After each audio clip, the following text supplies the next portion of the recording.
Bundesliga is one of the top 5 leagues in the world and is celebrating 60 years this year.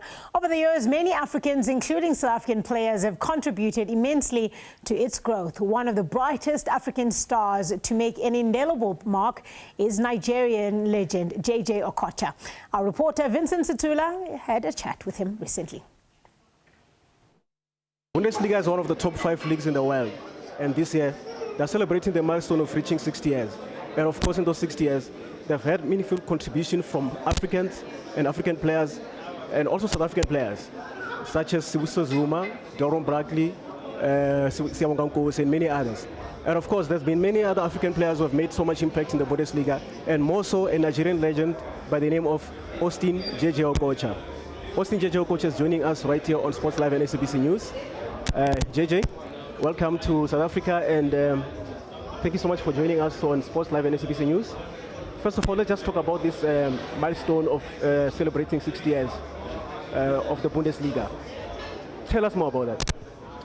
Well, I think it's an honor to be part of this celebration, and of course it shows that we Africans have contributed over the years in making sure that Bundesliga, like you rightly said, stays one of the top 5 best leagues in the world. You know, and I'm delighted that they still maintain that connection between Germany and the African continent. And yeah, I'm so delighted that we played our part to make sure that making sure that Bundesliga and Africa stays in good relationship. I spoke of the meaningful contribution made by African players, you know, such as yourself, and also there's been South African players who also played a big role in the league, such as the likes of Rowan Fernandez, Brady Canel, Siyabonga Nkosi, Sibusiso Zuma, and many others as well. But of late, we haven't really seen so many South African players, you know, venturing into the Bundesliga of late. I think it's a question of hunger, you know, that desire to go out of your comfort zone in pursuit of your career. You know, I have the feeling that South African players are happy to be at home. You know, they're happy with what they have here at home.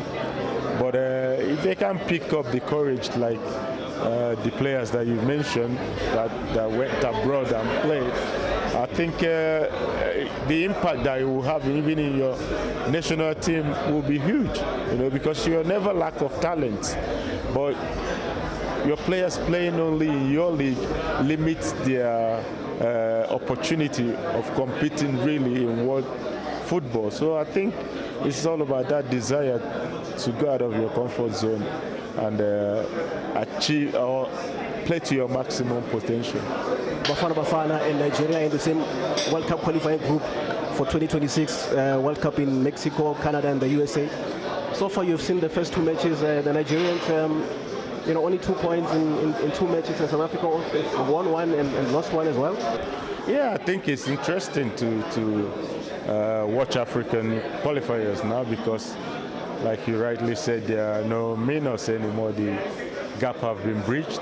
Who would have thought that in the group of South Africa, Nigeria, that Rwanda would be on top of the log after 2 games? You know, that shows how competitive African football has become now. You know, and yeah, it makes it more interesting. It makes it more challenging for so-called the big footballing nation. So I'm looking forward to the rest of the qualifiers because they've given us something to look up to. What do you make of the Nigerian chances of winning the Afcon? Well, I think we've got a very good chance like every other big nation or any other nation that is taking part in the next Afcon. Of course, we are very demanding when it comes to our national team because we believe that we're one of the best in Africa. But we need to prove that in African Cup of Nations because that's like where we have our bragging right, you know. So it's not going to be easy. We know the likes of Senegal are looking very strong. They are the defending champion. Of course, Côte d'Ivoire, the host, will be a tough team to play against. So it will be an interesting competition. For the African Football League, you know, the competition that a lot of people are not really certain about. You know, some people are saying that, you know, it's going to improve football in Africa. Others are saying, you know, maybe small teams will be left out and all that. What do you make of the African Football League? Well, I think it was very successful. You know, I think it's the way forward. You know, we need to find a way to strengthen our clubs. You know, I think it won't weaken the other teams. It will give them something to look up to. You know, it will make them more challenging. You know, they will know that if they do well, they've got their chance to be part of this league. You know, and of course, if you win the league, you get more funds. You know, to strengthen your squad. So, I think it's a great initiative. And I'm looking forward to the next edition because I thoroughly enjoyed the final.